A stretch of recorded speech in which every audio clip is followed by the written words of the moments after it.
My dad works in B2B marketing. He came by my school for career day and said he was a big ROAS man. Then he told everyone how much he loved calculating his return on ad spend. My friends still laugh at me to this day.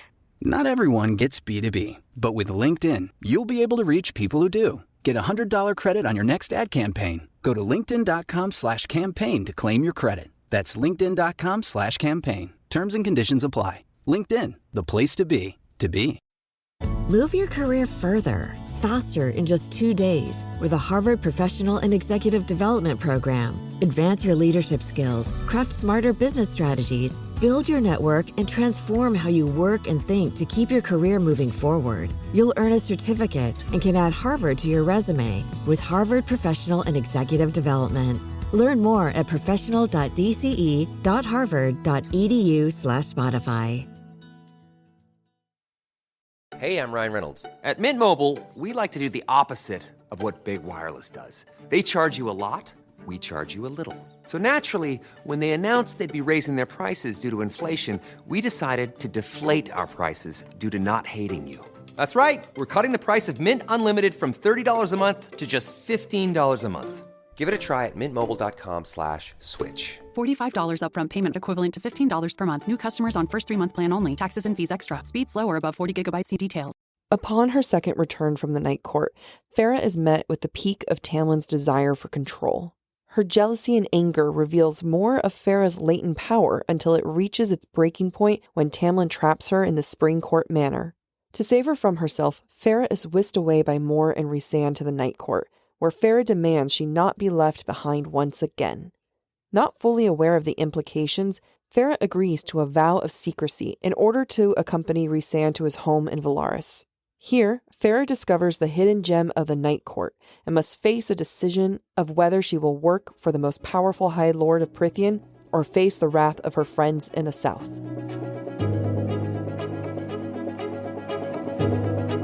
The views expressed by the hosts are entirely their own and in no way represent the thoughts or intentions of the original author. This podcast is a discussion shared to spark thought and conversation on the characters and themes of this novel. Though the hosts speak mostly within the constraints of this book, series spoilers may be discussed with or without warning. Explicit language as well as themes of sex, violence, abuse, self-harm, and depression will reoccur throughout this podcast. Listener discretion is advised.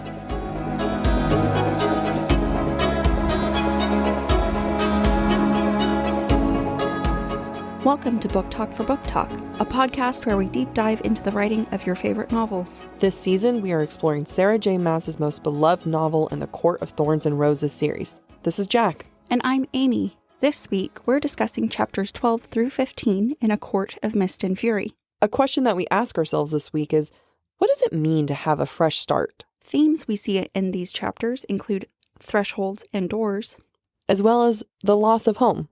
Chapter 12 begins after Feyre's return to the Spring Court following her second visit to the Night Court. Straight away, Tamlin and Lucien leave to face a threat and will not tell Feyre where they're going.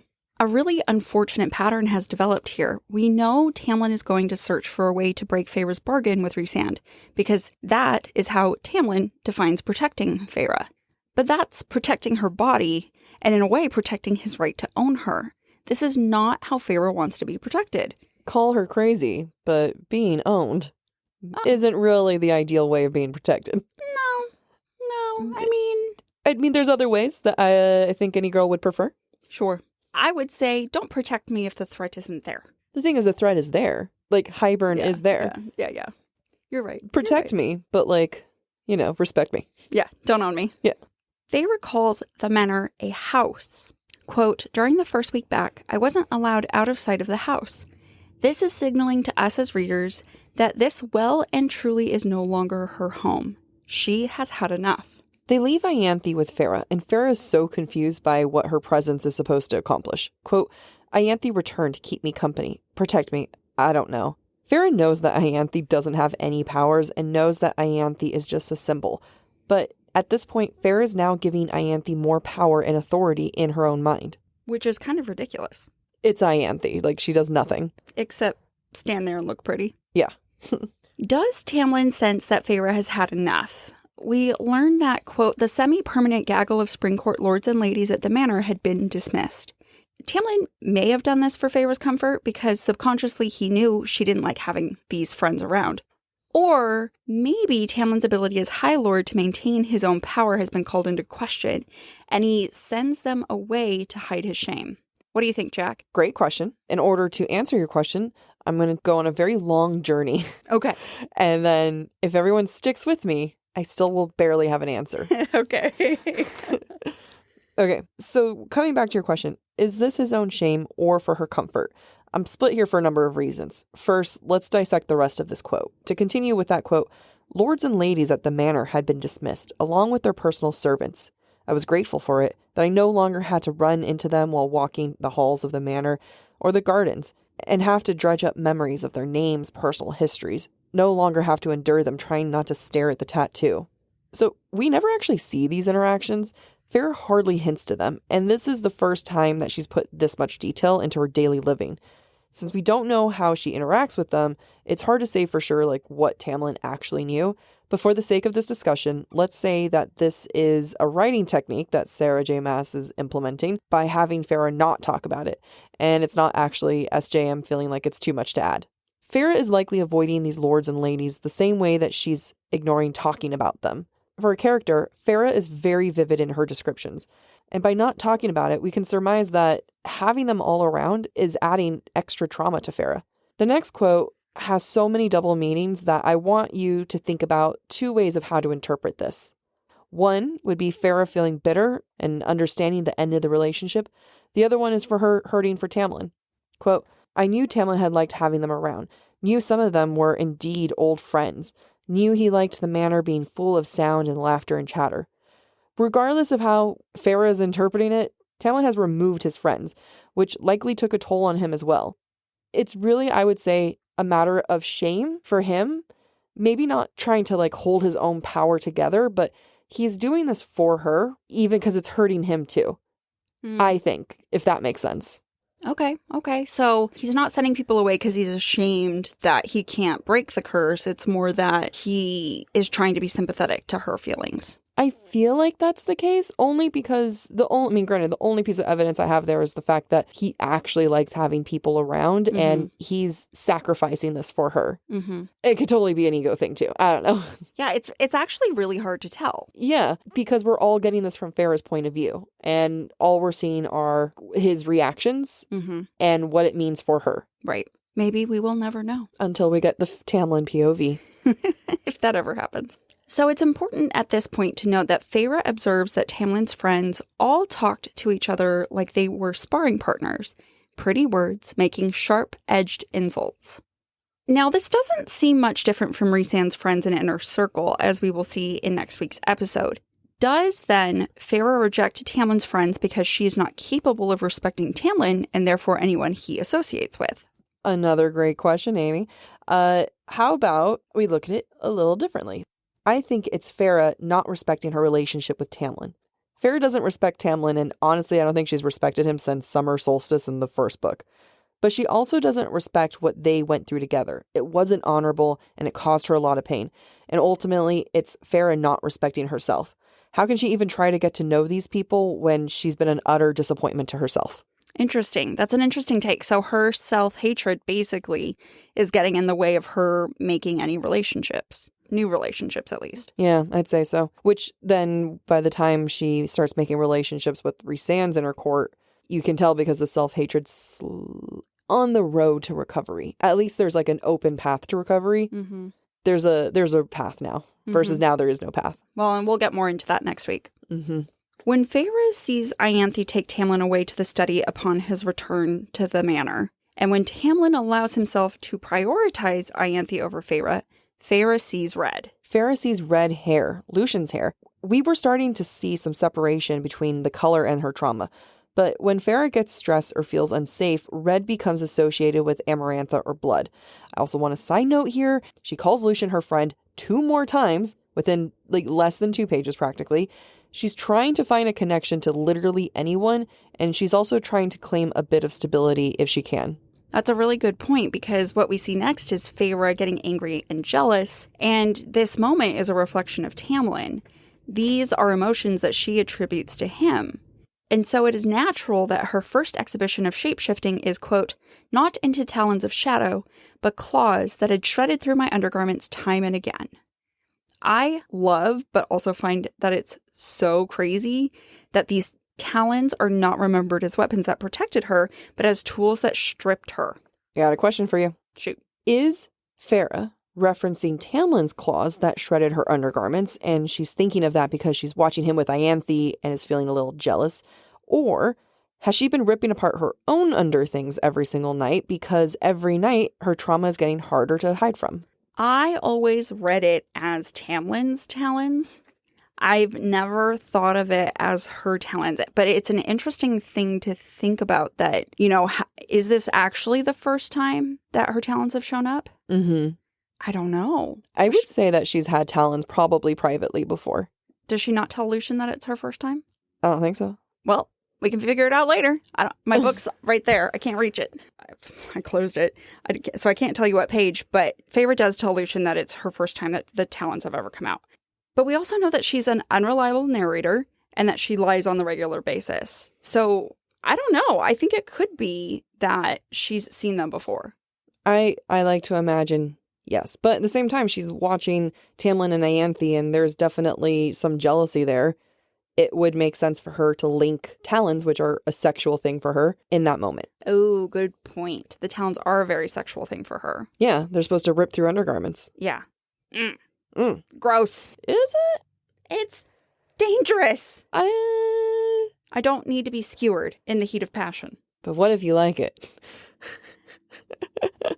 I have no words. Moving on, it is fascinating that it's only when Lucien sees Feyre grow the claws that he takes her powers seriously and is willing to face Tamlin's wrath, when just 2 pages before, Lucien allowed his loyalty to Tamlin to supersede his friendship with Feyre, and it prevented him from giving her any information. This is Lucien speaking, quote, I'll ask him tonight about the training. The powers will manifest whether we train you or not, no matter who is around. I think in this moment, Lucien is only now taking Feyre seriously because she's a threat to his safety. He already endures bad treatment from Tamlin. Jack, do you think Lucien views Feyre as another potentially loose cannon? Is he afraid of her? It's funny that you say loose cannon, because I don't think I really paid attention to that in your notes, as if he knows that Tamlin's a loose cannon. Mm-hmm. That's pretty funny. I would say, I mean, I don't know if you would call it a loose cannon. So if you think about it, Lucien's never been afraid of Feyre. And honestly, it's a little too late, and he sees what she's become.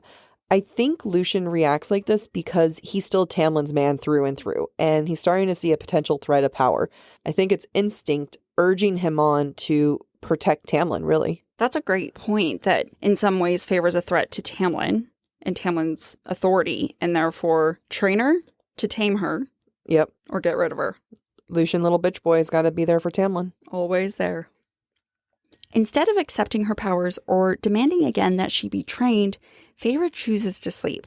Quote, I slept until dinner, roused myself enough to eat, and when I went downstairs, the raised voices of Tamlin, Lucien, and Ianthe sent me right back up to the steps.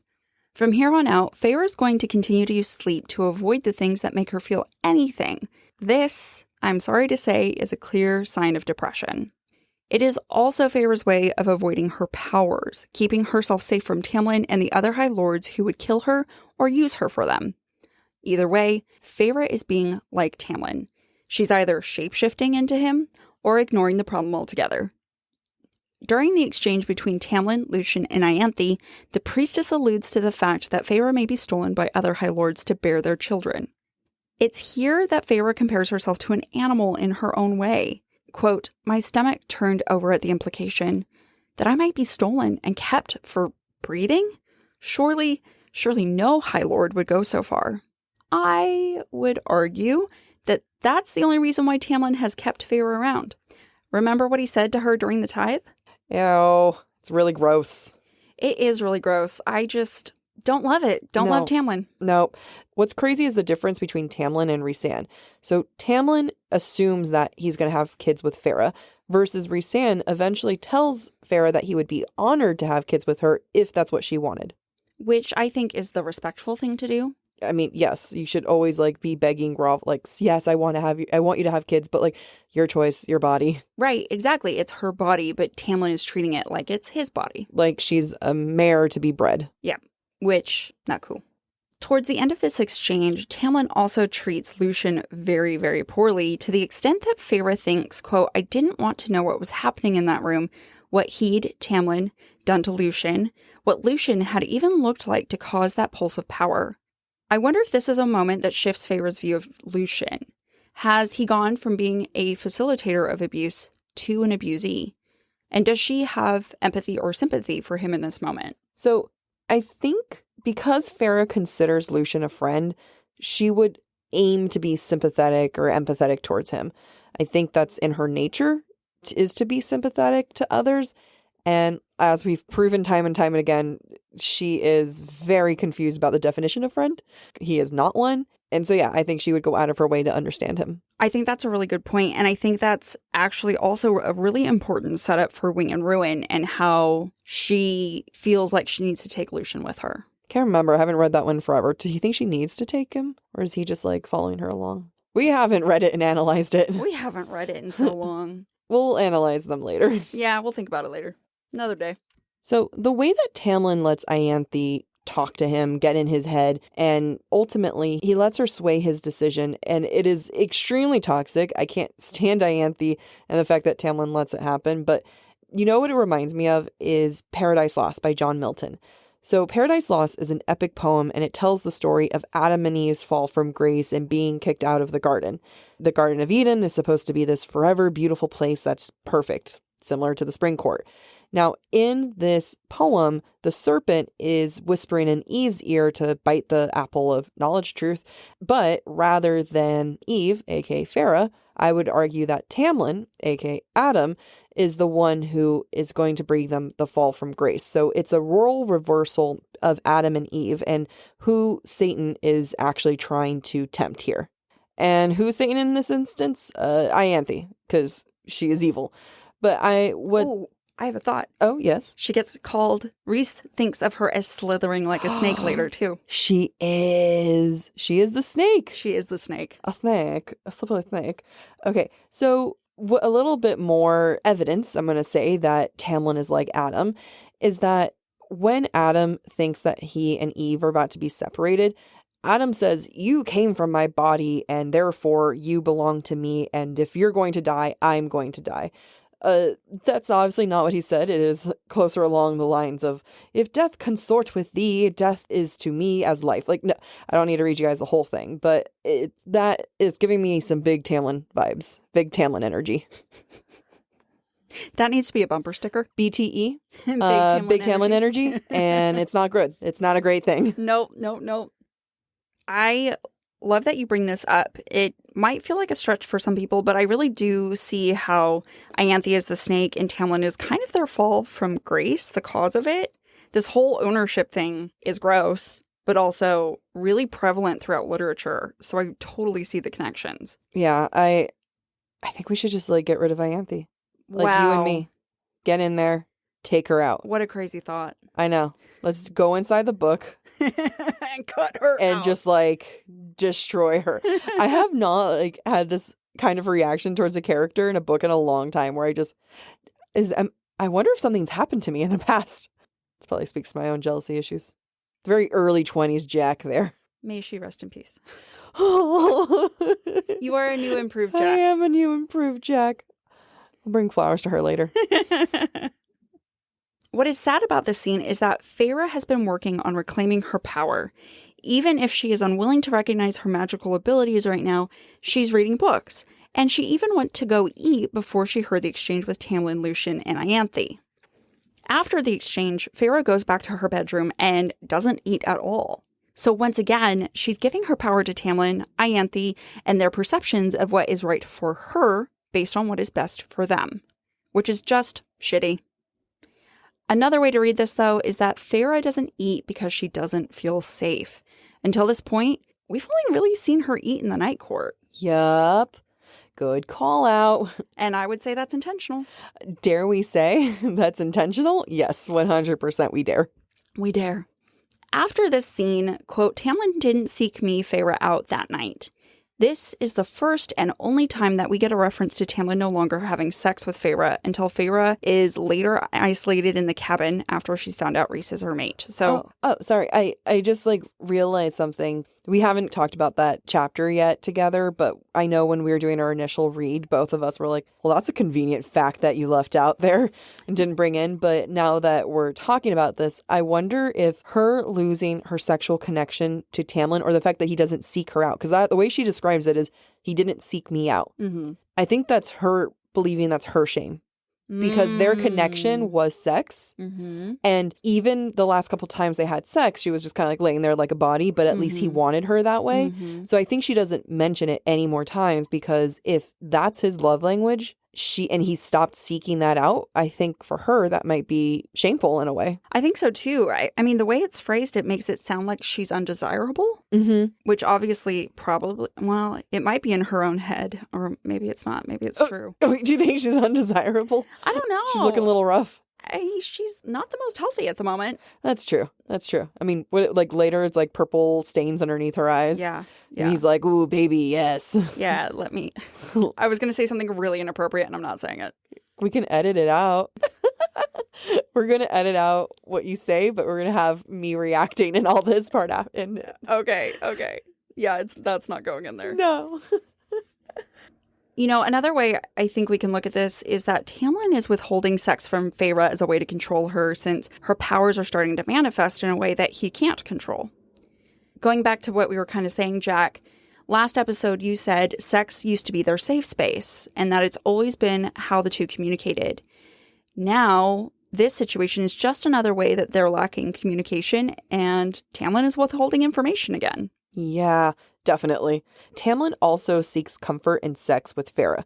Like when she initially came home from the night court, or when he exploded with anger, he tried to make himself feel better with sex. And now sex isn't cutting it for him anymore. So I actually think that he's experiencing a loss and punishing himself by not having sex with her as well. Okay, so I have a warped thought. Love those warped thoughts. We always assume that both Tamlin and Feyre are loyal to one another. Are you saying he's cheating on her? I'm not saying he's cheating on her, but what if this particular evening he goes and has sex with Ianthe? It's like you want me to be so mad for no, like that would make me so mad. But if he uses sex to comfort himself. So why wouldn't he comfort himself that night? Exactly. Oh, and he's not going to masturbate. No. Can you imagine him like off to the corner in the shower or something, like with his own claws? No. No? But you're thinking about it now. Here's the other thing. Wives to high lords are called consorts, which to me is just the same as concubine. Oh, completely. I always thought about that too. It's like they couldn't be just wife. Right, exactly. So to what extent do high lords have multiple consorts, or have a wife consort and then secondary consorts? If we find out, if Sarah J. Maas later reveals that Tamlin cheated on Feyre, I don't think you understand the rage that this would ignite in me. I mean, he's so focused on her later on that I wonder, A, is he capable of disloyalty? But on the other hand, is he so focused on getting her back because he feels slightly guilty for cheating on her? I think it's that now. Like, this is now canon. He cheated on her.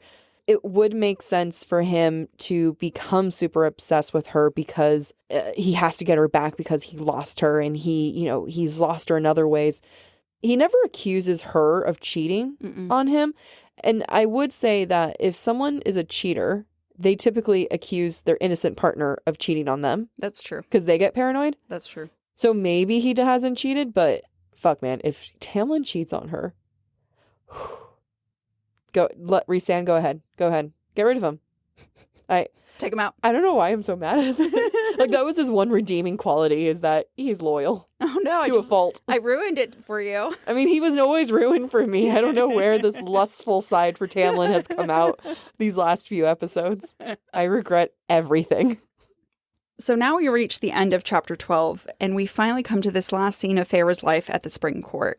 In many ways, this parallels the scene we discussed last episode in chapter 9 and 10, where we argue that that was the end of Feyre and Tamlin's relationship. Here, we see the end of their physical life together.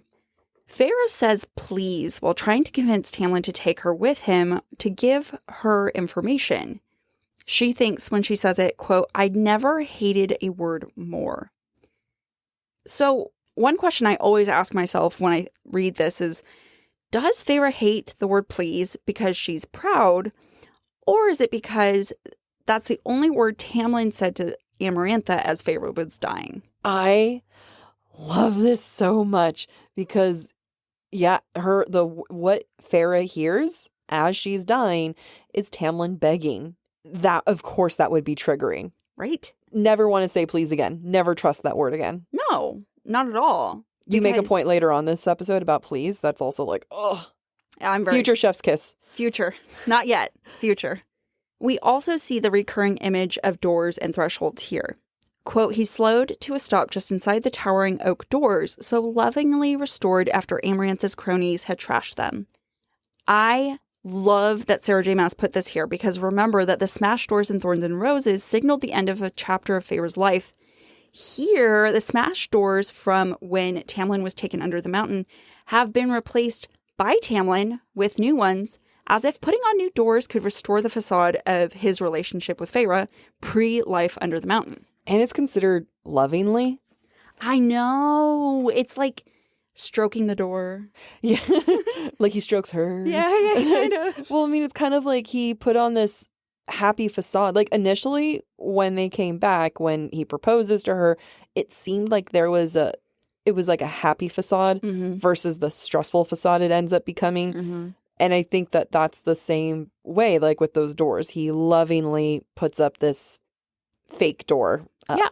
It's a real door, but you know what I mean. No, I know what you mean. Basically, what he's trying to do, he's trying to bury the damage that Amarantha's caused by putting up these new front doors. It's just not doing anything to help address the mental and emotional pain that both Feyre and Tamlin have gone through. No. New doors, a wedding, those things don't fix trauma. Hi, sweetie. I got you something for your 1 month anniversary from being underneath a mountain. Doors. Hurrah! Hurrah. So thoughtful. There is also some beautiful book ending here, and Sarah J. Maas is so good at that.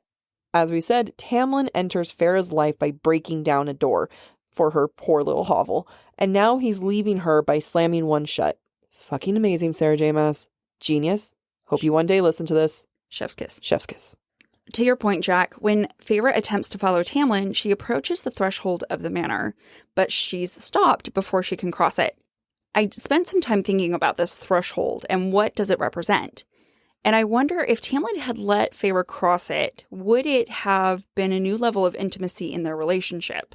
And if so, that just means Tamlin is denying Feyre that intimacy all over again and controlling what she is and is not allowed to know. When Feyre is trapped inside the manor, she is both reliving trauma from under the mountain as well as experiencing new trauma that will influence her relationship with Rhysand. Quote, "That girl who had needed to be protected, who had craved stability and comfort, she had died under the mountain. I had died, and there had been no one to protect me from those horrors before my neck snapped. So I had done it myself, and I could not yield that part of me that had awoken and transformed under the mountain." It's so clear that Feyre does not want to be protected because up until this point, protection didn't save her. Other people's protection, no matter how well-intentioned, leads to her death. It always leads, all roads lead to Feyre dying. Really, though. I mean, Tamlin tried to protect her by being silent. Rhysand tried to protect her by doing stuff. And she still died. God. This is Feyre's trauma really coming out. The realization that she was alone and had survived on her own because Tamlin wasn't there for her. And yes, Rhysand was there for her, but like, let the woman have her moment of grief and everything. Just like, good for her. Yeah, I mean, she gets to mourn her body and herself. Yeah, and she gets to say that no one was there for her. Yeah. Or saved her. Yeah. Because no one did save her. No one did save her. Yeah. It's like you just convinced yourself. I did. I was like, wait, I was actually like going through a war in my head of like, who, what? No, because she's the one who literally pulled herself back from the dead to give Rhys enough time to convince all the other High Lords. But she held on. That was her choice. Good for her. Good for her. So going off this Under the Mountain experience, Feyre remarks that Tamlin got to be whole again, but Feyre had to be changed. She didn't get a choice. This is such a fascinating concept, and I believe is the root of Tamlin and Feyre's incompatibility. Had she not died and been remade, and if she had remained human, maybe they could have worked things out. Tamlin got to be free in more ways than one. He got his freedom to go back to his life, and he got freedom to be what he wanted to be. And Feyre wasn't afforded that. She did not get to go back and be human. She gets to resent him for that. Yeah, I mean, she gets to resent everybody for that. She really does. Yeah, she does. Yeah, like, hey guys, I am 20 years old, not a human anymore. No one asked. Sure, I would have said yes. But you could have asked. But you could have asked. I mean, no one could have asked, but No. but she has to be pissed. I think so. In this scene, we see Feyre recognize for the first time what Tamlin's control has done to her, and she's mad about it. Mad because, unlike Under the Mountain, Feyre can't fight back. She's essentially become Tamlin in this process.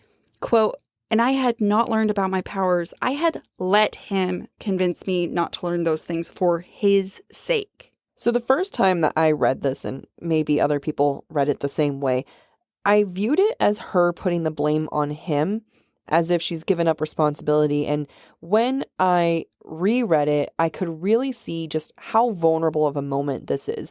Feyre is admitting her own fault here. She is surrendering herself to embrace the fact that she let him have that power. And this is an incredibly humbling moment for her. I also read it that way, that she recognizes she holds some of the blame. Yeah. And to say that, hey, I gave someone power, and yes, I could have taken it back, but I gave that to them. And I think that's a very powerful moment. I agree. For any person. I agree, because only then can she start to heal. When Feyre is trapped in the manor by Tamlin, we start to see her make Under the Mountain comparisons. When Feyre is locked in the manor, it is like being locked in a cell. When Feyre is trapped inside, it's like being trapped under the mountain. And she thinks, quote, "I had to get out because I'd barely escaped from another prison once before." What's most appalling to me is that not even the sentries help Feyre as she's panicking. And quite frankly, it's just like the other Fae Under the Mountain, because they're all afraid. In this case, they're afraid of Tamlin, but Under the Mountain, they were afraid of Amarantha. Yeah, I would love to know what everyone is just doing. I feel like if I was one of the sentries, I would just be like, sorry, it's my lunch. Gotta go. Oh, look at the time. And just like Under the Mountain, Lucien is only doing what Tamlin wants and not what's best for Feyre. I also want to point out a fun callback. When Feyre is having a panic attack during this moment, she backs into the table. And I wonder if that's the same table that her and Tamlin held that dying Fae down, which for her was a very romantic moment. I love this when you pointed it out. I was like, oh, I hope it is. I hope it would be. Because I just love how SJM brings everything back full circle. And so I assume in her mind it is. I am agreeing. Fight me, people. I don't care. I am agreeing. This is it. So as you mentioned, Jac, it's no surprise that the cocoon appears around Feyre. As we saw in Chapter 10, only Feyre will protect herself. So here in this moment, all her powers combined manifest. Darkness and fire and ice and wind. And I gag a little bit at this. Not because it's bad, but because it's so over the top to me, I guess. It's nice. It's symbolism. It is symbolism. So what are we talking about? What I'm saying is the strength of Feyre's combined powers melt Tamlin's wedding ring off her finger. And yeah, you're eye rolling so hard right now. My note says obvious much SJM, but it is beautiful. It is beautiful. It's not everything gets to be the dough. No, not everything gets to be subtle, but it is beautiful. It feels like a hammer on the head to me. Is that bad? I like getting hammered.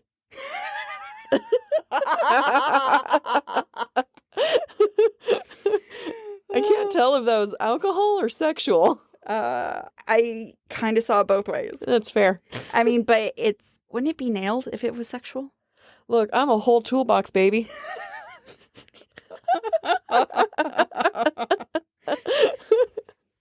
I'm a tool looking for my toolbox. Oh, man.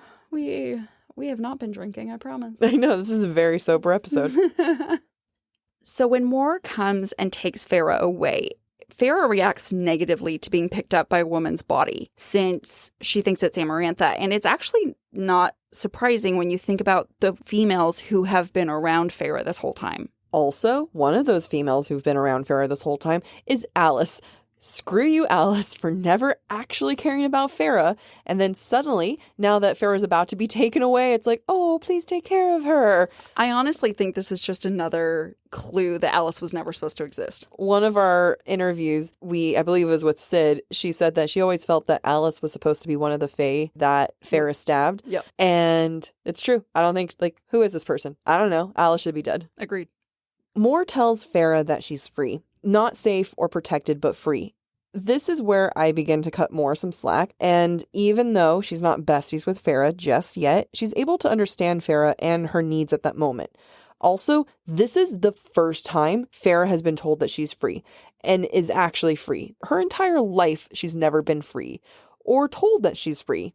Now she actually gets to hear it. And when you actually put it into that context, it's a lot more of an emotional scene than the first time. Because the first time I was like, oh, a little cheesy. And it's like, no, actually, this is super powerful for Feyre because she's never been free a day in her life. Well, we know it's meaningful coming from Moore because we know Moore's backstory as we've reread this. And so it's meaningful coming from Moore, but I think it's even more meaningful that it's coming from a female. Yes. Because anytime a man has told Feyre she's free, she's never free. She's not free. No. Don't believe men when they say you're free. That means you're trapped. Oh, life lesson. I know. Ooh, it's got a little sobering over here. Now, a word from this episode's sponsor. You're going to want to hear this one. Are you a woman podcaster looking to take your show to the next level? Or are you maybe just starting a podcast and need some guidance? If the answer is yes to either of these questions, then you need to come to She Podcasts Live this October. She Podcasts Live is a conference taking place in Washington, D.C. this fall, where you'll be able to learn from some of the best female podcasters in the world and get insider tips on how to take your podcast to the next level. Whether you're a beginner or a pro, this event is for you. Not only will you be able to learn tons of new information, but you'll also be able to network with other amazing podcasters.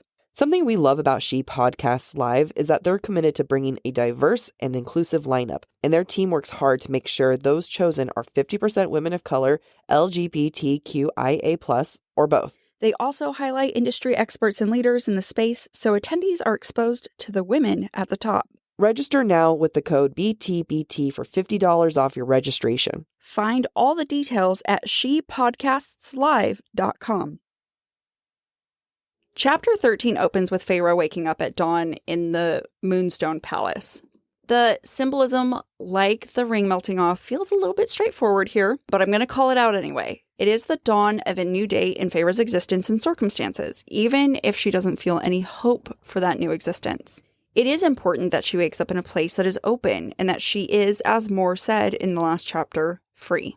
This is a stark contrast to Feyre's experience waking up from nightmares in the Spring Court, but what's sad is that up until this point, she's been sleeping, and she's been sleeping so long she doesn't know how long she was asleep. And it makes me question whether she forced herself to sleep that long, or was it entirely Rhysand's doing? I think she forced herself to sleep that long, but let's do some quick math, shall we? If Feyre is typically out of her bedroom by noon, which she says, then we can say that maybe her argument with Tamlin lasted about 30 minutes, and I'm being generous here. So then let's say she arrives to the night court around, let's say, 1:30 in the afternoon? It's still winter, so the nights are long. Dawn is probably doesn't come out until closer to 7 a.m., maybe even later than that since they're in the north. I would say Feyre has slept about 17 or 18 hours. Was this important? No. Did I spend time doing that? Yes. I like your math. Thank you. I've slept 15 hours when I've been super bone tired. Yeah, like when you had COVID, right? That one was 22 hours. Yeah. I think the longest I've slept when I've been super tired was maybe 13 hours. When I had mono, it's 24. It was 20. Yeah, it was a long one. But I like to imagine she slept all on her own. She probably needed it. Her body has been under a lot of stress lately. So I think it was well-earned sleep. I choose to believe it was her desire to sleep. I'm just wondering, do you think he washed her face for her? Because that's a long... changed her clothes. Yeah, but, just skincare routine is really important too. But she's Fae. They get pimples too. How do you know? For whatever reason, I can just feel Nesta complaining about that. I could see that too. Fall has officially started here in Los Angeles, and that means we finally get to do fall activities. I have been counting down the days for when I can go to pumpkin patches, maybe even hit up an apple orchard, and I get to do all of it looking super cute in my Quince boyfriend sweater. This weather is perfect for my dark academia vibes, and I'm so excited to bust out my washable silk blouse because you know I'm going to be taking pictures. Quince is known for their Mongolian cashmere sweaters from $50. And that's not all. Quince has so many other amazing things on their website. All of those items are priced 50 to 80% less than similar brands. That includes leather jackets, cotton cardigans, soft denim. Like, my entire fall wardrobe is genuinely turning into Quince wardrobe. By partnering directly with top factories and cutting out the cost of the middleman, we get savings as the customer. One of my favorite parts about Quince is the fact that they only work with factories that use safe, ethical, and responsible manufacturing practices. And they still manage to get premium fabrics and finishes for that, luxury feeling for every item that they have. Get cozy in Quince's high-quality wardrobe essentials. Go to quince.com/booktalk for free shipping on your order and 365-day returns. That's Quince, QUINCE.com/booktalk, BOOKTALK, to get free shipping and 365-day returns. That's quince.com/booktalk. Move your career further, faster in just 2 days with a Harvard Professional and Executive Development Program. Advance your leadership skills, craft smarter business strategies, build your network, and transform how you work and think to keep your career moving forward. You'll earn a certificate and can add Harvard to your resume with Harvard Professional and Executive Development. Learn more at professional.dce.harvard.edu/Spotify. Hey, I'm Ryan Reynolds. At Mint Mobile, we like to do the opposite of what Big Wireless does. They charge you a lot, we charge you a little. So naturally, when they announced they'd be raising their prices due to inflation, we decided to deflate our prices due to not hating you. That's right. We're cutting the price of Mint Unlimited from $30 a month to just $15 a month. Give it a try at mintmobile.com/switch. $45 upfront payment equivalent to $15 per month. New customers on first 3-month plan only. Taxes and fees extra. Speed slower above 40 gigabytes. See details. So when Feyre wakes up, Rhysand is angry, but unlike Tamlin, he keeps this unending and icy rage contained within himself. In their previous encounters, Rhys lashes out at Feyre when he's angry with her. By now, Rhys has learned to contain that, to really see who she is and how he needs to communicate with her. Let's go back to season 1 where we discuss how Rhys had essentially male-gazed Feyre, meaning he had an idea of who she was based off of his own assumptions, but didn't really take into consideration who she actually was. Over the course of these last few months, Rhys got to see and learn who Feyre really is, and not only did he accept her, but he's adapted to her as well. You can say that this dawn isn't just the start for Feyre, but it's also Rhys truly breaking away from the male gaze. Which is beautiful. Suddenly the dawn means more to you now. It means so much. And you know what? We came around, folks. Full circle? Full circle. I say full circle, but let me piss you off some more. Rhysand's explanation why he could not go into the spring court to retrieve Feyre just screams and underscores the fact that women are possessions to High Lords. High Lords have the right to go to war to, quote-unquote, reclaim what belongs to them. How very Helen of Troy. Does nobody learn any lessons here? Are you mad at Rhys for this, or is it just like mad at all the High Lords? Mad at all the High Lords. That's fair. They're all dumb. I also love that we get these really specific rules on how Rhys is allowed to get Feyre. Similar to the rules of the curse, Sarah J. Maas loves to give us some good guidelines. Moore had to do this on her own 2 feet, with her own powers, and carry her over.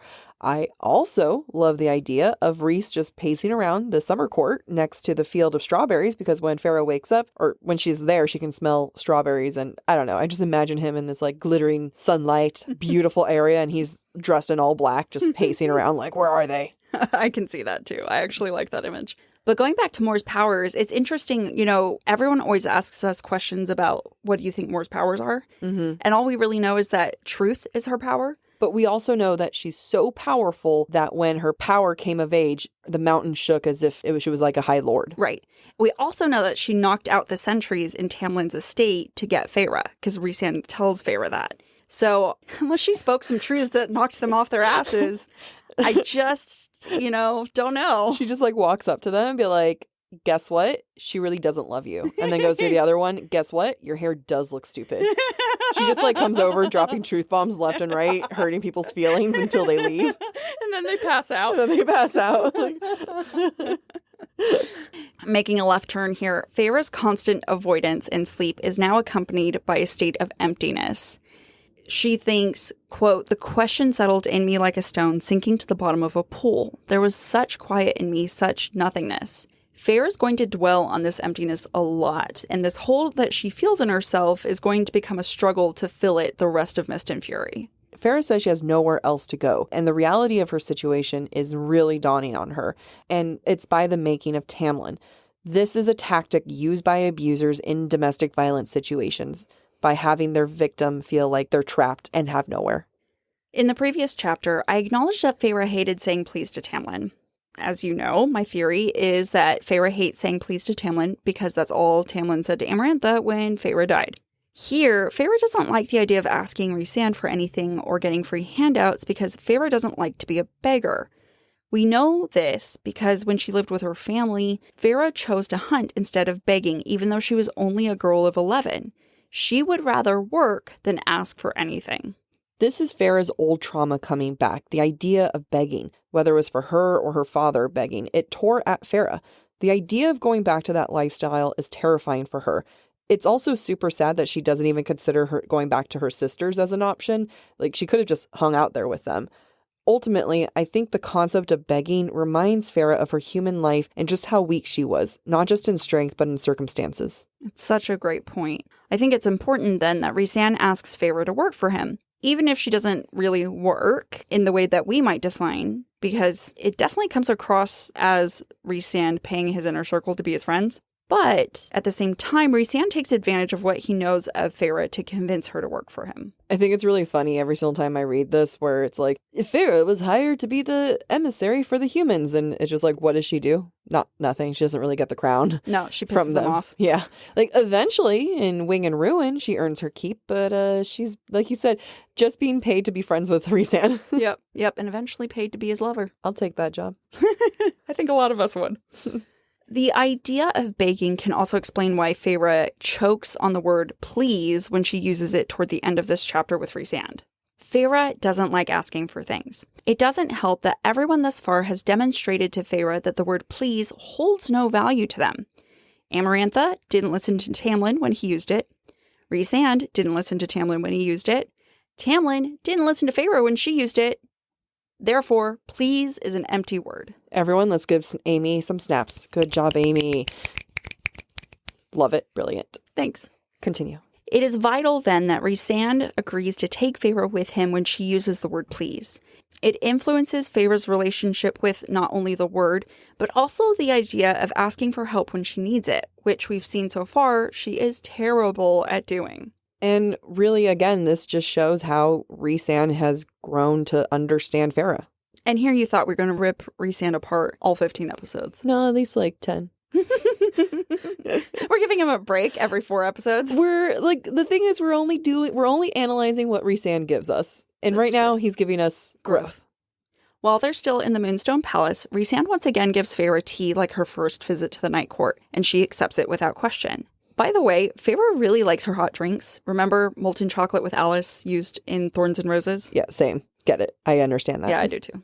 Now, there are 2 ways that I see this interaction. First, Rhysand gives Feyre tea just after she decides to not go back to the Spring Court. In this way, Rhysand has beaten Tamlin, and this is his opportunity to control Feyre. Second, at the same time, however, Feyre realizes she may have, quote, finished the breaking that Amarantha started if she had stayed at the Spring Court. And so I think I choose to read this instead as Rhysand lending Feyre strength, which she accepts willingly since she has lacked strength or power for a while and doesn't want to fully break. It is also not insignificant that when Feyre asks Rhysand to take her with him, Feyre has finished drinking her tea.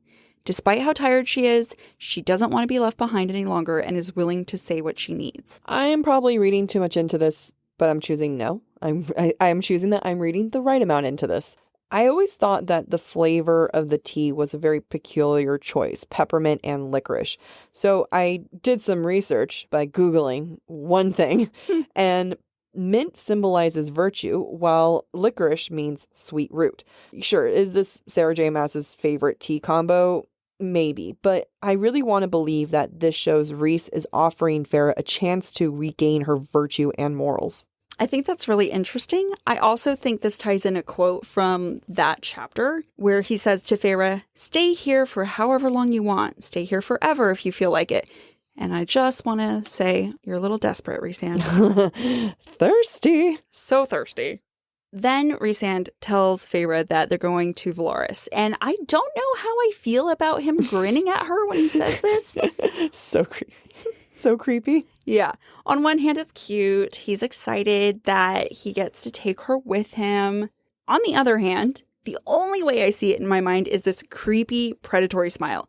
He just threatened her because she will lead to the downfall of the city and his people if she doesn't keep Velaris a secret. So, feels like a really quick turnaround for me. It's like that TikTok sound like, "Where are we going?" Rhys smiled.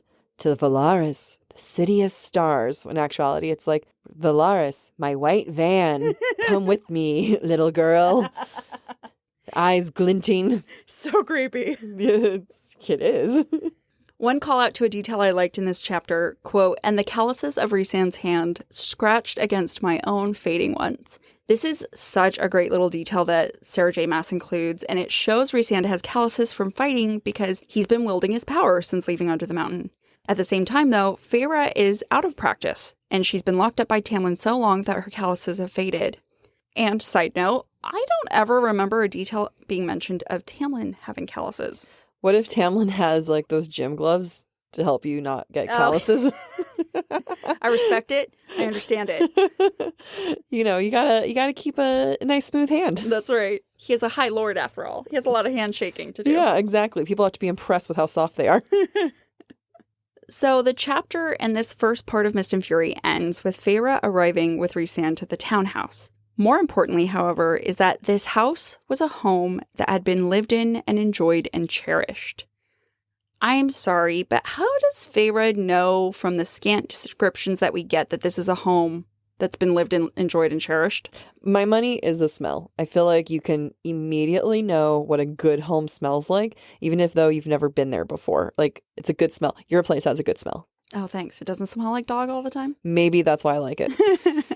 What I know is that maybe Feyre has never been in a home or never had a home herself where she lived, enjoyed, and felt cherished. It's odd then that she recognizes Rhys's home for what it is. My question, though, is this a welcoming thing for Feyre? Is it foreign? It's kind of hard to tell. I think more than anything, though, Feyre just wants to feel safe and to no longer be left behind. Part 1 ends with Chapter 13. Part 2, or House of Wind, is pretty obvious, I think. And with it, we enter Velaris in Chapter 14. You are not happy with any of the obvious things going on. I guess not. I am just like, if I have to read it once and get it, I don't want it. I want to dig for it. I mean, also, since House of Beasts was part 1, I think we can safely say that was, in fact, about Tamlin. I would agree. Very quickly, Feyre and the reader learn that Rhys has 2 homes, one for business and one for his family. Yet, Feyre has none. In fact, it's only that morning that she, quote, then decided I wasn't returning home, decided that perhaps the Spring Court might not be my home. This instantly makes Feyre inferior, or at least she seems inferior. She doesn't know what or where her home is. Rhys, on the other hand, is so rich in wealth and happiness that he has 2 homes. And he calls them both homes. Honestly, goals. Yeah, fair. I mean, don't we both want to have our own individual homes in Bath to just have a writing place? That would be lovely, but it's also a dream. Ow! It's a reality that's gonna happen. It's a dream that will happen. It's a dream that will become reality? I'm trying to backtrack here. Can you tell? Backpedaling. While Feyre continues to look around the house, she says, The ornately carved wood door before me was inset with fogged glass that peeked into a small antechamber, and the actual front door beyond it, shut and solid against whatever city lurked beyond. The last door we really saw was the one that Tamlin shut on her, and now here we are on the brink of Feyre crossing a new threshold, but not just yet. Instead, the glass on the door is foggy, just like her future for whenever she decides to cross it. Nice. I like that. Feyre is shocked that there's even a city that still remains. Quote, there were not cities left in the mortal territory, though some had sprung up on the main continent, full of art and learnings and trade. Okay, in Thorns of Roses, Feyre associated the Fae with civility. They had art, and that's how Feyre defined culture. Now she's doing it again, but with big cities. Feyre isn't allowing herself to associate with art. Now that she's a Fae, the very thing that she considered to be civil, she's distancing herself from that. Now culture is found in city, which she craves but doesn't believe she would fit in. Like early Tamlin did in Thorns and Roses, Rhys claims Feyre can go anywhere she wants, whenever she wants in this city. I have to ask though, is this hollow because Rhys knows she's not mentally up for an excursion? Or is he intentionally trying to be oppositional to Tamlin? I don't know. That's a good question. I think he just doesn't care whether she comes and goes. I think I'm reaching. I don't think you're reaching. I mean, I think it's a good point to look at how different they are.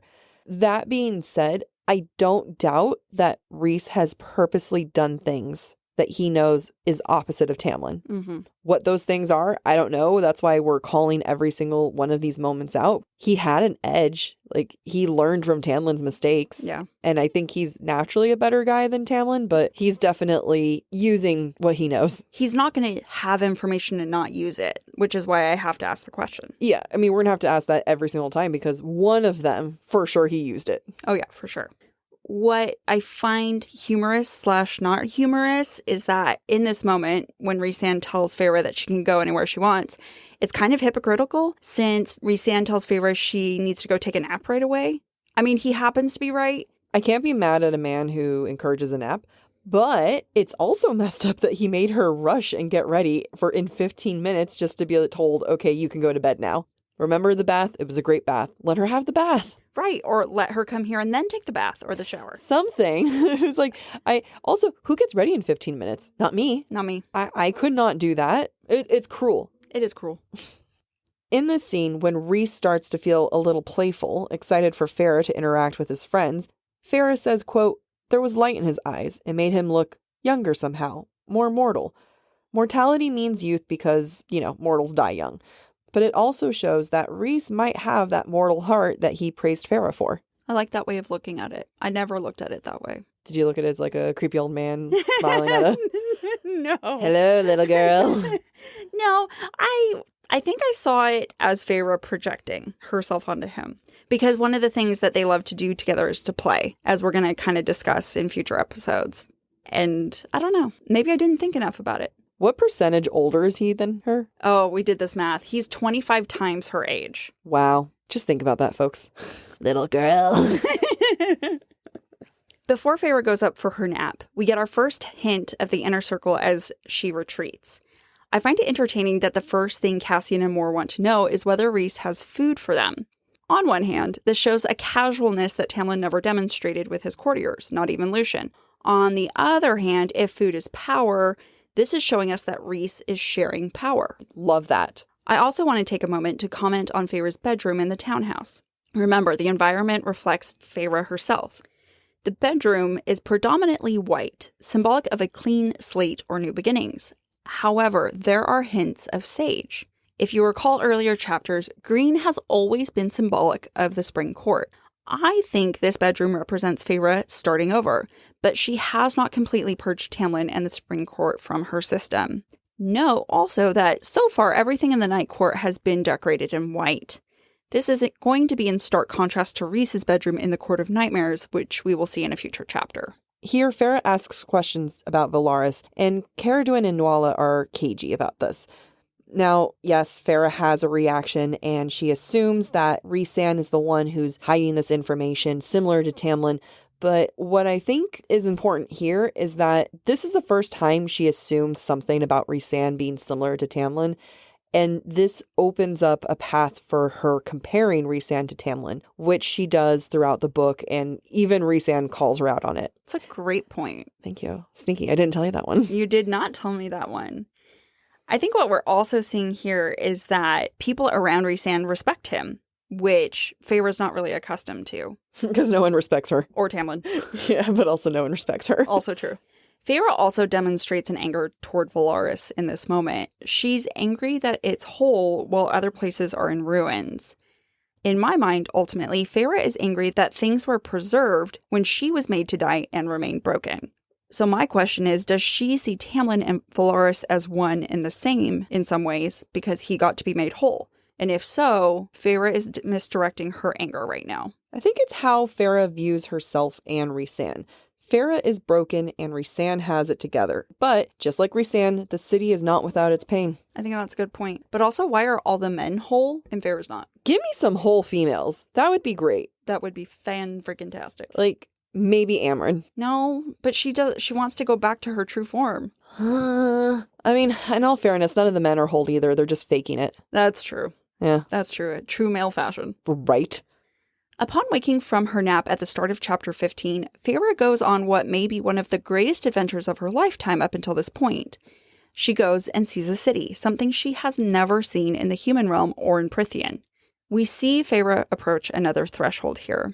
Quote, each step toward that bright threshold was both an eternity and an invitation. This is Feyre forever leaving her life at the Spring Court and her understanding of the world behind. What's interesting is that eternity and an invitation are in contrast here. Eternity, as we know, is terrifying and intimidating to Feyre. And so once again, we see a contradiction within her, that something can be both intimidating and inviting as she makes this journey to a new stage of her life. The first sighting of other Fae that we see on the street instantly and permanently alter how we think of Rhysand. Feyre observes, quote, no one avoided him, or Rhysand. No one whispered about him or spat on him or stroked him as they had under the mountain. Rather, the people that spotted him offered warm, broad smiles. Some approached, gripping his hand to welcome him back. He knew each of them by name, and they addressed him by his. Rhys ultimately here comes across as non-hierarchical. Though he is strong and he knows he's strong, he treats others with respect, no matter their station. This is not something Feyre has observed from someone in power up until this point, and I think it will play a very important role in her long-term relationship with Rhys. Question. Does Tamlin know the name of everyone in his court? All 5 of them? Yes, all 5 of them. I mean, has he even called Alice by her name? I don't think so. Has he even ever spoken to Alice? He's just like, servant 1, servant 2. I mean, does he call Lucien by his name? Yes. Call me by my name. He calls him Lucy. Yeah, no, definitely Tamlin does not know everyone's name. No. How many people do you think are there? I just I struggle with I guess Rhys has had 500 years to learn people's names. Yeah. Also, I don't think we should shame people who don't learn people's names. We should be understanding to their struggles. Okay, Jacqueline, I forgive you. I don't remember anyone's name. We see again hints of Feyre's anger that she has directed toward Velaris. She comments that Prythian was shredded and left to bleed, but Velaris, quote, my fingers curled into fists. We also see her anger in her observations of the Fae on the street. Like under the mountain, she observes that they are well-fed and unconcerned, which is the opposite of Feyre's personal truth right now. Jack, do you think Feyre is mad that Rhys protected Velaris from Amarantha and let everyone else suffer, or that Tamlin did nothing while Rhys was able to do something? Love it. Love a good question. Yes. It's an either or, and my answer is yes. So that second half, 100%, because it's a reminder that Rhys was willing to fight for Feyre and for his city. If his protection meant that he was able to save an entire city, then just imagine how safe she would have been had he got more of a say on how she's protected. It's definitely Feyre being mad at Tamlin once again. As Feyre and Rhysand walk the streets, Feyre notices the fashion. Quote, high fae in various forms of dress meandered by, some in coats like mine to ward against the crisp air, some wearing mortal fashions with layers and poofy skirts and lace, and some with riding leathers. There's 2 parts here. I'm going to start with a more reasonable thought. 1, Feyre is seeing a blend of mortal and high fae fashion. It's mixed together, just like she is. And if what she's looking at in this beautiful place that's filled with art and civility, if she can see aspects of herself there, then maybe she does belong. Now let's get weird with things.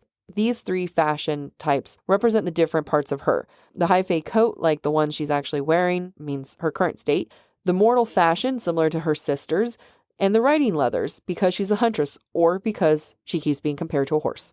Feyre, you're not a horse. I actually saw the leathers as potentially being Illyrian fighting leathers. Oh, yeah, that's the better one.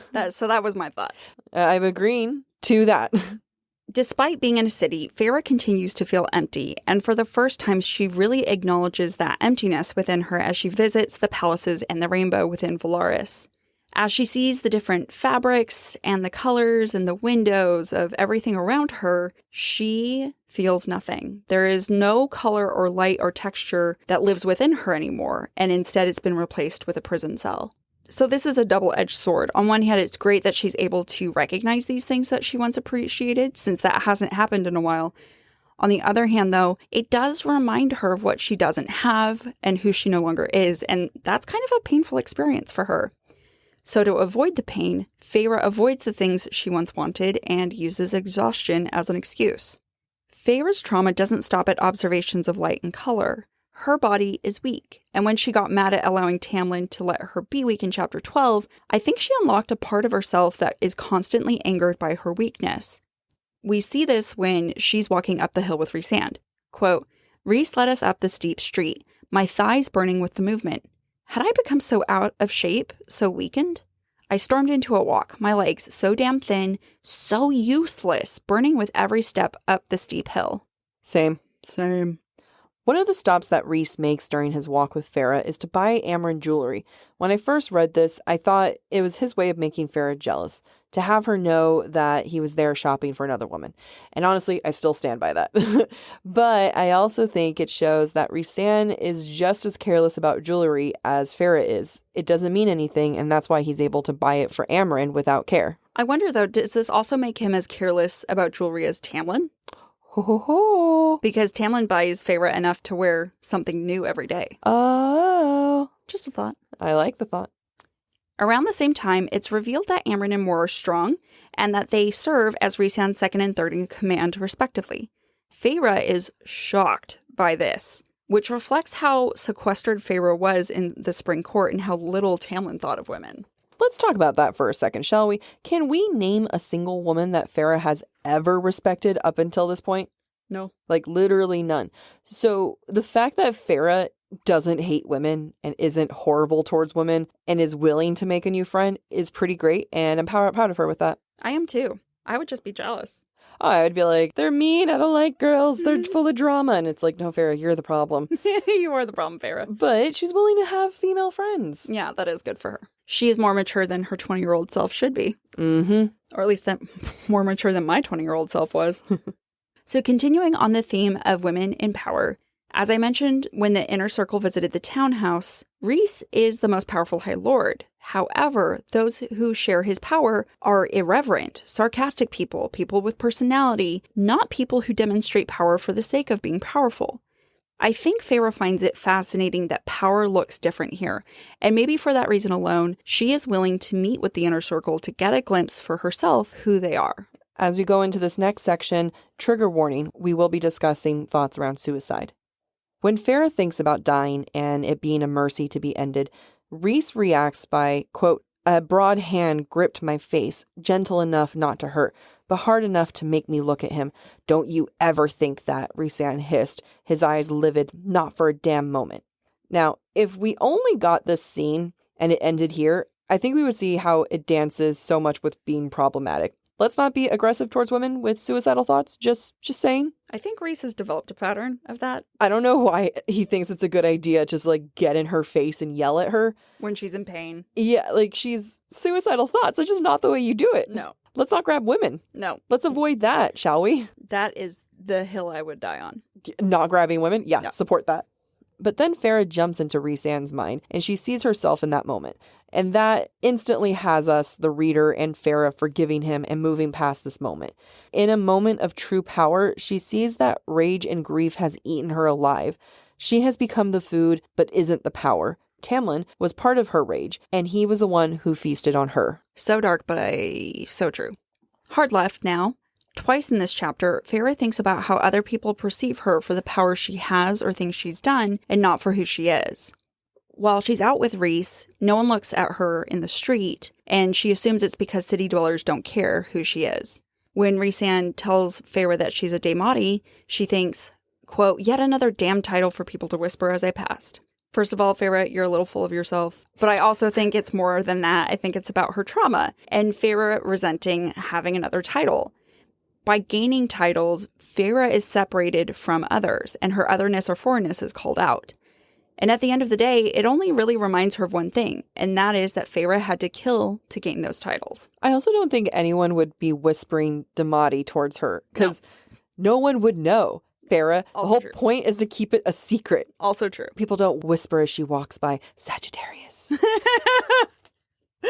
Is she a Sagittarius? I think so. I think so. Just another title. Just another title. Before going out to meet the inner circle, Feyre selects her dress for the evening. This is the first time in this entire book that Feyre's even had a chance to choose what she's wearing. As it turns out, her dress is out of place and she feels set apart from the more casual group.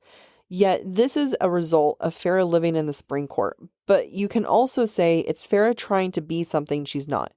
Feyre previously said her dresses were like a uniform, and essentially this is Feyre trying to regain some of that power in her uniform. So I saw this kind of differently, and I want to get your thoughts on this. So Mor is actually wearing a dress as well. Mm-hmm. And it's more revealing because it's night court fashion. And I think she looks at Mor with relief. So I think that builds a connection between the two of them in some ways. Yes. I do think you're right that it's a uniform. And I talk about makeup being my battle armor. And I think a dress sometimes is Feyre's battle armor. I think it's Mor's battle armor too. I do too. Like, she loves a good hot dress, and she looks damn fine in it. Oh yeah, she does. But I would also say it's probably used as a way of putting out this image that she wants to put out. Yeah, I agree. I also want to point out that Feyre's dress is midnight blue. Mm-hmm. And what does midnight blue mean?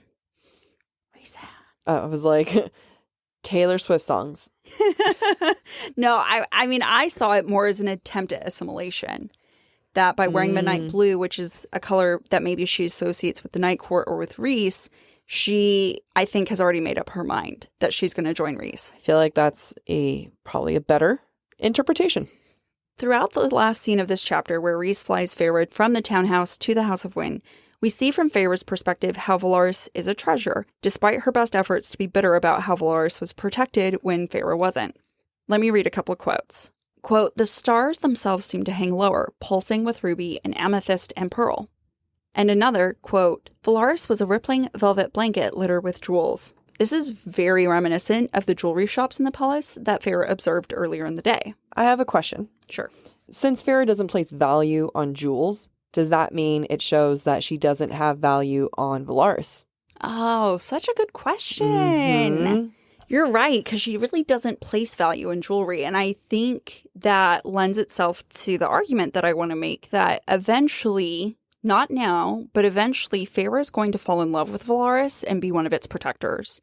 And just like she can't appreciate jewelry, she can't appreciate Velaris for what it has to offer her. And one day she'll appreciate a good diamond. One day she sure will. But there's a journey that she has to still go on before she can get there. I wonder, I need to reread later on when we go over our notes for later on in the book. When she starts to love Velaris, I wonder if she still describes it as jewels. I think she does. Or just pretty sparkly lights. I guess we'll see. We'll find out. Feyre also brings up, quote, she could nearly taste it, life in Velaris, crackling on her tongue. What I think is happening here is that Feyre's senses are registering and awakening to life in Velaris. We'll see in future chapters how she eats what Velaris has to offer and how it awakens her fully back to herself. More than that, though, I think Velaris is a source of power, one that over time Feyre will learn how to consume and digest. Feyre's desire to protect this life will become her ultimate source of strength, where she demonstrates her greatest use of power. We continue to see the difference between Rhys and Tamlin. Rhys wants to share information with Feyre while Tamlin hid it. Granted, this is Rhys who we're talking about, so he probably has a combination of his own noble reasons, but Rhys probably has his own ulterior motive there. Oh, he always does. Mm-hmm. So you're talking about their intimate exchange at the House of Wind? Yeah, their intimate exchange. The fact that they're going back and forths and he'll give his truth and she gives her truth. And it's a moment of honesty, but it's also a currency. Mm-hmm. Truth has to have equal value. In order to get one, you must get another. And he keeps tally of the truths too. He does, and that's a theme that in their relationship. It's funny how in that moment it seems cute, but now that I'm reflecting on it, I mean, it's still cute, but it's still Rhysand having to be so Rhysand about it. Yeah, he is very Rhysand about it. I will say though, I'm gonna give him the benefit of the doubt, because any truth is equal to one truth. Oh, yeah. Like he doesn't weigh truth and find it lacking. Yeah. Any truth is acceptable to him. And also, don't get me wrong, I fully plan on using this cute tactic. Absolutely. On getting to know the future partner. Absolutely. Future boyfriend will definitely be like, I'll be quoting different parts like, would you give me a truth if I gave you a truth? Do you feel like food is power? Yes, I do. Am I like a mare? Will you use me for breeding? I'm sorry, the correct answer to that was yes. Yes, you will. So thinking on power dynamics, there is a moment where we are reminded of Feyre's humanity, which is demonstrated when she realizes the world is bigger than she ever knew. Though I don't think it is intentional on Rhysand's part, since, again, he's excited to show Velaris to Feyre. This moment is like the multiple homes situation all over again. Feyre, seeing how big the world is making Feyre feel small and in some ways ignorant. It's setting up an uneven power dynamic between the two of them that I think will influence how Feyre interacts with Rhysand in the future. We know that Feyre feels small when they share their thoughts with one another in what, as we've discussed, is emotionally intimate. Quote, I'm thinking there's a great deal of that territory in the Spring Court I was never allowed to see or hear about, and maybe I would have lived in ignorance forever like some pet. Okay, Feyre is again comparing herself to an animal, and in thinking of herself as an ignorant pet, she demeans herself. Her self-hatred continues to come out loud and clear, but I think the flavor of it has changed. Feyre hates herself for allowing to be made a pet, the same way she hates herself for allowing Tamlin to make her weak. We were asked on one of our TikTok lives why the High Fae don't have pets. Well, there's your answer, folks, because their women are their pets. That is so sad, but so true. Burn the patriarchy. Before our introduction to the inner circle, Feyre has a final guilty thought as a result of admitting to Rhysand all the things she thinks and feels. Quote, the words, hateful and selfish and ungrateful for all Tamlin had done. Like the sage in her white bedroom, Feyre cannot yet start with a fully clean slate. She will judge herself and deny herself healing because she will feel guilt about betraying Tamlin. Despite all that he's done, despite how little good came of their relationship in the last days, Feyre can't let go. Question, do you think this is because she feels guilty for leaving? Or does she feel guilty for being the only one who could no longer commit to the relationship? Feyre can't let go because it's barely been 24 hours. And she was asleep for most of them. True. She probably feels a little guilty there because it's pretty fresh, Avie. We should give her a chance. Okay. Yeah, you're right. Was this your attitude with me on day 2 of my breakup? No. No. Pull your shit together. Cleanse the green sage. I will be honest, it is very easy to lose track of time in this book. Oh, completely. Time does not exist. Like, it'll be like 2 hours have passed, 5 chapters, and then half a page, and it's 3 months later. Yeah, exactly. So, my bad. It's a fair question. I will say emotions can't even begin to process right now. I do believe that as time goes on, Feyre will start to feel more guilt, realizing that she couldn't commit to Tamlin rather than leaving him. I agree that she feels guilty for moving on, which, if he cheated on her, won't be a problem. Then, fudge rocker you, Tamlin. Trying to curse less. So this moment marks the next phase of Feyre's personal journey and struggle. There's no analysis for me to give at this moment, but a call out that this is the start of a lot of continued pain for Feyre. And with that, we head into breadcrumbs. In chapter 12, Ianthe says, quote, "We might not be able to deal with him, Rhysand, but there are some friends that I made across the sea." However many times I've read this, I still don't connect Ianthe to Hybern with this. Why? It's, she could have other friends across the sea. I don't know. Yeah, I mean, even during my second read, I still forgot that Ianthe was connected to Hybern and did not catch it. That's why we call it breadcrumbs. That's right. In chapter 13, quote, "If you inherited some of Tamlin's shape-shifting, perhaps you can make wings of your own." Again, like on the nose, Sarah J. Maas, but at this point, I think it's safe to say that Rhys is a fortune teller, and him and the Suriel just get to hang out, just being fortune tellers. They could just set up a booth at the local carnival. Yes. Is it a kissing booth or is it a fortune telling booth? I was going to say fortune telling booth. I will still kiss both. In chapter 15, quote, "I take it that in a potential war with Hybern, the king's armies wouldn't even know to strike here. So what? Your pampered people, those who can't shield their minds, they get your protection and don't have to fight while the rest of us bleed? As my father says, choi choi choi, Feyre, I blame the Battle of Velaris on you, miss." It's absolutely one of those points of, damn, Feyre, you jinxed it. Yeah, you totally jinxed it. It's not that long later. No, it's not. Feyre, curse breaker and jinx And curse maker. And curse maker, yeah. We're going to go back to the question we asked ourselves at the beginning of this episode. What does it mean to have a fresh start? What do you think, Amy? I think that what we've seen in this section is that as much as you want a fresh start, fresh starts aren't clean cut. We've seen that with Feyre and Rhysand's relationship thus far, that there are consequences to actions and choices.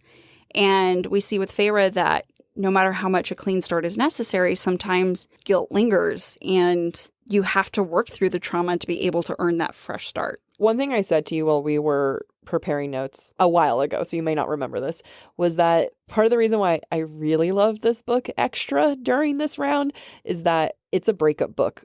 It's a book about a woman who's experiencing a breakup with someone that she thought she was going to marry, and then the messy recovery that happens after that.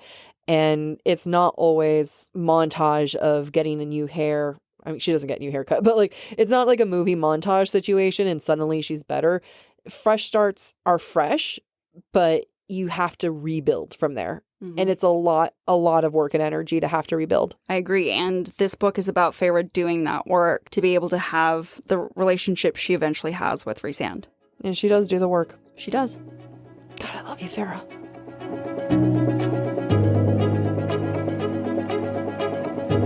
Thank you for listening to this week's episode of Book Talk for Book Talk. We encourage you to rate and subscribe to our show on your preferred podcast listening platform. Next week, we will be exploring chapters 16 through 18 of A Court in Mist and Fury. We would love to hear your thoughts based on today's conversation. You can submit your comments to our form at booktalkforbooktalk.com for a chance to have your feedback discussed during a weekly mini episode. If you are enjoying the podcast, visit our website, booktalkforbooktalk.com, to view our latest merch and to learn about supporting the show through Patreon, Ko-Fi, or Venmo. Or find us on TikTok and Instagram at the handle BookTalkForBookTalk. Bye!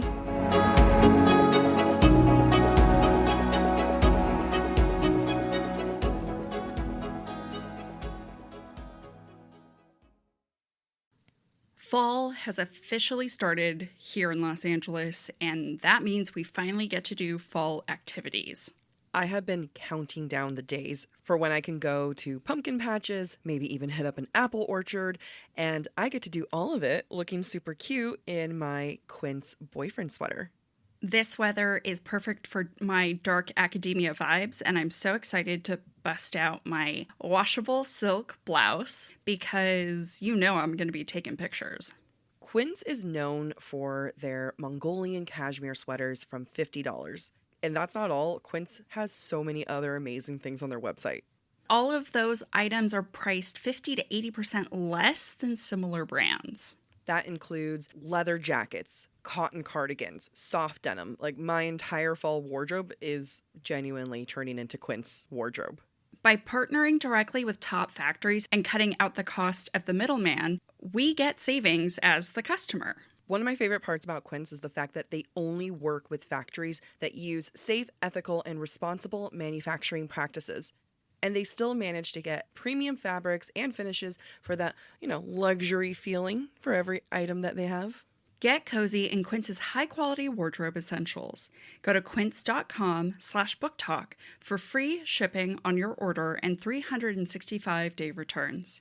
That's Quince, QUINCE.com/booktalk, BOOKTALK, to get free shipping and 365-day returns.